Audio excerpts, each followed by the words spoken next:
सकती, वो भीड़, वो गांधी मैदान कभी भरा नहीं जा सकता, लेकिन इतना हो सकता है कि आपको वो जयप्रकाश जी की, लोक नारायण जयप्रकाश जी की वो रैली याद आ जाएगी, जहां से उन्होंने कहा था कि सदियों से ठंडी बुझी आग सुगबुगा उठी, धरती सोने का ताज पहन इठलाती है, जो दो राह समय का घर घर नाद सुनो, सिंहासन खाली करो की जनता आती है। वही नारा चरितार्थ हो जाएगा साहब, वही नारा चरितार्थ हो जाएगा।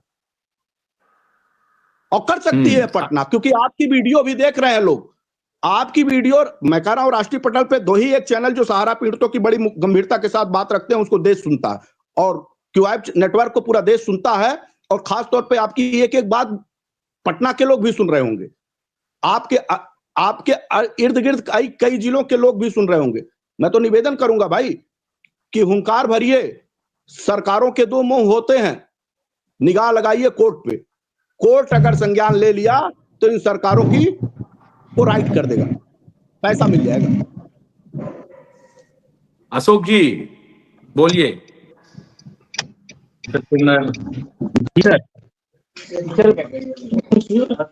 अरे लाइव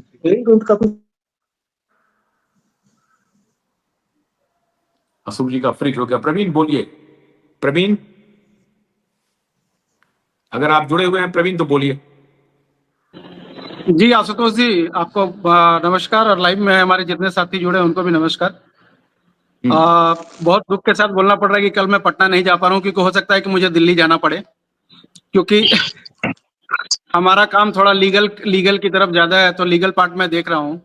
कल मैं कुछ दो चार चीजों को जोड़ने आया हूँ कि कल जो एक वीडियो आया सर और रक्सौल से, मतलब वो इतना हृदय विदारक वीडियो, मतलब मुझे समझ में नहीं आता है ये सरकार और ये सहारा वाले और कितने लोगों का बलिदान लेना चाहते हैं।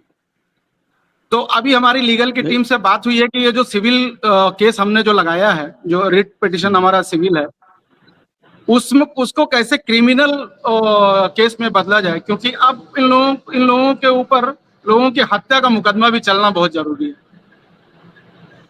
क्योंकि जो सिविल रहता है ना सर, सिविल केसेस, उसमें बहुत आसानी से ये लोग छूट कर, बचकर और इधर उधर गिमिक करके निकल जाते हैं।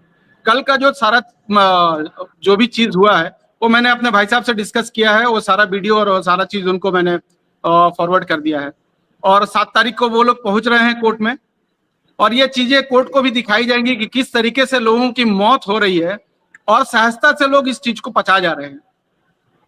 कुछ इसके ऊपर कोई, किसी के ऊपर कोई कार्रवाई नहीं हो रही है, आसानी से सारा चीज लोग 2-4 दिन के बाद भूल जाते हैं और फिर जिंदगी वैसे ही आगे बढ़ जाती है। और अभी एक नया डेवलपमेंट ये हुआ है कि वो एक साहब जो सबसे बड़े लुटेरे हैं सुब्रत रॉय के बाद, है ना, एक संवेदना का पत्र निकालते हैं, संवेदना पत्र, ठीक है। अगर मैं यहाँ से मैंने ये कहूं कि तुम्हारे भी 2-4 बच्चे, तुम्हारे अगर बेटे हों, वो मर जाएं और हम, क्या है संवेदना का पत्र? क्या है, क्या है संवेदना का पत्र?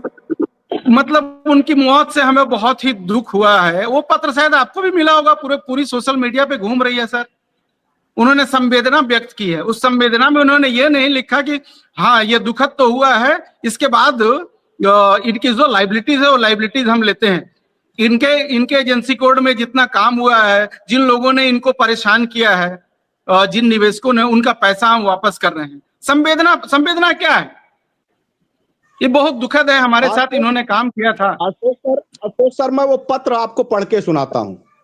हालांकि वो लेटर पैड पे सहारा के प्रबंधन तंत्र का जो लेटर पैड है, उस लेटर पैड पे लिखा, लेकिन ये पत्र है जाली, लेकिन फिर भी मैं पढ़ के सुनाता हूँ आपको। दिनांक 2/1/2005 का लेटर है, और ये लेटर उस पत्नी के नाम लिखा गया है जो पत्नी ये कह रही है कि सहारा के नाते हमारे रजऊ चले गए। मैं उनको संतावना देते हुए ये लेटर लिखे हैं कि आपके पति रिंकू कुमारी जी के नाम है, आपके पति और सहारा परिवार के कर्मठ सदस्य श्री किशोर कुमार केसरी जी के आकस्मिक निधन से का दुखद समाचार सुनकर आत्मिक कष्ट हुआ। कितना हुआ होगा भगवान जानते हैं। इस अपूर्णीय क्षति एवं रिक्तता को पूर्ण कर पाना संभव नहीं है। शायद बात तो सही कह रहे हैं, किंतु नियत को, इस अंतिम सत्य को स्वीकार करने के लिए हम सभी विवश हैं। पता नहीं सही कहा है प्रवीण जी, उनके लड़के कब मरेंगे, हम लोग उस पर भी विवश हो जाए। हाँ, विधि के विधान के आगे किसी का बस नहीं है। बात तो सही है। इस असहनीय दुख और शोक की घड़ी में सहारा इंडिया परिवार आपके साथ है। कैसे कैसे वापस जुबान से वापस ला देगा क्या? इस दिवंगत आत्मा को श्रद्धा सुमन अर्पित करता है। अब देखिए ये लेटर क्यों फर्जी है मैं बता रहा हूं। इसमें लिखा है, तब सुनिए, इस असहनीय दुख और घड़ी में सहारा परिवार आपके साथ है और दिवंगत आत्मा के प्रति श्रद्धा सुमन अर्पित करता है। दुख और वेदना की इस घड़ी में मैं परमपिता परमेश्वर से प्रार्थना करता हूं कि वो ब्रह्मलीन आत्मा को शांति प्रदान करें और असहनीय वेदना को सहन करने के लिए आपको और आपके परिवार के सदस्यों को शक्ति प्रदान करें। एक भी शब्द उन्होंने नहीं लिखा, या जिसने भी बनाया उस नीचे उन्होंने सिग्नेचर दिया। सिग्नेचर के फॉन्ट में देखिएगा, फॉन्ट ही बता देगा कि ये ओरिजिनल है कि फर्जी। लेकिन एक काम अच्छा हुआ, एक काम उन्होंने, मैंने पहले कहा, एक काम बहुत अच्छा किया उन्होंने, जिन लोगों ने भी किया है। एक ऐसे ऐसे एविडेंस के साथ वो प्रस्तुत करते हुए हम लोगों को दे रहे हैं कि आपको मैं जाने नहीं दूंगा ओपी श्रीवास्तव जी। ओपी श्रीवास्तव जी, तुमको हम ही लोग घन चक्कर बना करके मारेंगे। हाँ, ये लोग तो कह ही रहे हैं कि तुम दोषी हो, तो हम लोग, तुम बार बार high court, supreme court, lower court, उपभोक्ता फोरम में लिख करके दे रहे हो हमारा कोई लेना देना नहीं है, और तुमको फिर हम वादी बना के कह रहे हैं कि तुम्हारा सहारा से संबंध है। तुम्हारा सहारा से संबंध ना होता तो तुमने ये लेटर ना लिखा होता, और लेटर लिख करके तुम साबित कर रहे हो, भले ही तुम नहीं लिख रहे हो, लेकिन तुम्हारे पीछे कोई लिखवा रहा है, वो ये साजिश करके लिखवा रहा है कि बेटा तुमको छोड़ेंगे नहीं। तुमने देश के निवेशकों को भी लूटा है और तुमने हम लोगों को भी घन चक्कर बनाया है, तो अपने ही जाल में ये स्वयं फंस रहे हैं। तो ये लेटर है और इसमें इनके तमाम अधिकार, कार्यालय के अधिकारियों का। अब उस महिला, जिस महिला को पैसा नहीं मिला, जिस महिला को लोग, परिवार के लोग उसको भी मारे थे, बोलो महिला बोल रही उस वीडियो में, उसको भी निवेशक जाकर के मारे थे, घर में मारे थे, और पुलिस मुकदमा नहीं दर्ज कर रही थी। ना सहारा के विरुद्ध किया, ना उन लोगों के विरुद्ध किया। भाई आपको किसी को मारने का हक नहीं है। मैं पहले भी कहता हूं कि कार्यकर्ताओं की इतनी बड़ी गलती नहीं, और इन प्रवीण जी इनकी बात समझ रहे हैं, ये कर क्या रहे थे? ये सादा पेपर पे रिंकी कुमारी जी के पति देव जी जो थे, वो सादे पेपर पे दस्तखत करा करके नया कन्वर्जन 2023 तक पैसा लिए हैं। जब आपको 2018 से पूरी करनी मालूम थी, तो आपने अपने हाथ से अपनी जान खुद जोखिम में डाली है ना, उसकी सजा तो आपको मिली गई होगी।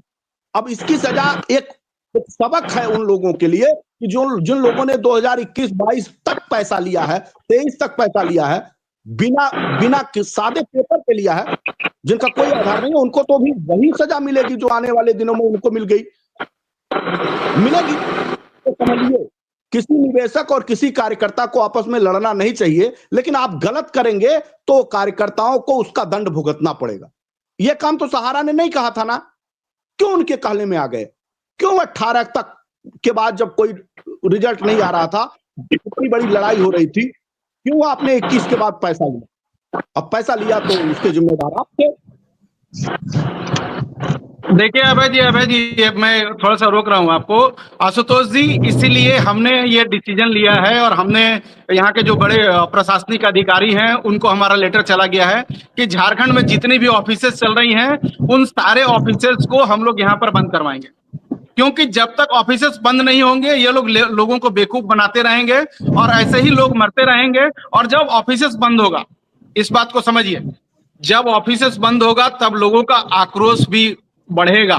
अब जब, और ये पटना की रैली हो जाने दीजिए, परसों ये कल ये रैली खत्म हो रही है, उसके बाद हम लोगों का सारे स्टेट के लोगों से निवेदन रहेगा कि जहां जहां भी इनकी ऑफिसेस चल रही है आप लोग उसको बंद करवाने का काम करिए, वरना इसका निदान नहीं होगा। और जब ऑफिस बंद होगा तो लोग स्वतः निकलेंगे हमारे साथ, उनकी मजबूरी हो जाएगी, क्योंकि उन्हें तब कोई बरगलाने वाला नहीं रहेगा, वो तब वो हमारी तरफ देखेंगे। और उसके बाद पटना की रैली के बाद हम तो ये चाहते हैं कि अगली चढ़ाई, सुप्रीम कोर्ट का ऑर्डर जो भी आए, अगली जो चढ़ाई हो सीधे लखनऊ हो। लखनऊ, ये जो आराम से अपनी महलों में ऐश कर रहे हैं ना सर, इनकी ऐशबाजी बाहर करना बहुत ही जरूरी है। तो सभी लोगों से निवेदन है कि झारखंड में बहुत जल्दी आपको सारे ऑफिसेस पर ताला लगता हुआ दिख जाएगा। ऐसा ही और सारे स्टेट में भी हो कि इनके जितने चट्टे बट्टे हैं ये लोग लोगों को बेवकूफ बनाना बंद करें। सुप्रीम कोर्ट की लड़ाई अपनी जगह है, वो चलती रहेगी। अभी 2 दिन का डेट है, देखिए उसमें क्या निकल के आता है। अगर उसके बाद फर्दर और कोई डेट पड़ेगी तो हम जाएंगे, लेकिन जो अपने हाथ में है, अब एक सांसद का, एक मजबूत सांसद का साथ मिला है, तो अगली जो लड़ाई है, अगली जो चढ़ाई है, वो हम लोग लखनऊ में करने के लिए एकदम माने हमें कमर कस के तैयारी करनी चाहिए। और जो जहां है वहां पर हर स्टेट में इनकी ऑफिसों में तालाबंदी की बहुत ज्यादा आवश्यकता है आशुतोष जी, नहीं तो और आप देखेंगे कि कितने लोग मौत के शिकार होंगे और हम लोग तमाशा देखते ही रहेंगे ऐसे ही, और ऐसे ही चलते रहेगा संवेदना पत्र और ऐसे ही आंदोलन। तो ये इस आंदोलन के बाद अगला आंदोलन, मेरा सबसे निवेदन है, हमारी लड़ाई किसी से नहीं है, सब अपने भाई हैं, सब अपने पैसे के लिए लड़ रहे हैं। तो सारे लोग इकट्ठे होके अगली लड़ाई हम लोग एकदम सुदामा जी को लेकर मैंने एकदम लखनऊ पर चढ़ाई करने की तैयारी करेंगे सर। प्रधानमंत्री जी, तक आशुतोष रिश्वत जी। जाता हो प्रवीण जी, सिपाही से लेकर के प्रधानमंत्री और मुख्यमंत्री तक रिश्वत जाता हो, वो ऑफिस खोल करके नहीं बैठेगा तो करेगा क्या सर जनाब? करेगा क्या? कौन नहीं ले रहा है रिश्वत? कौन नहीं ले रहा? सिपाही से लेकर के प्रधानमंत्री तक, गृह मंत्री तक बड़ी रकम की झोली जाती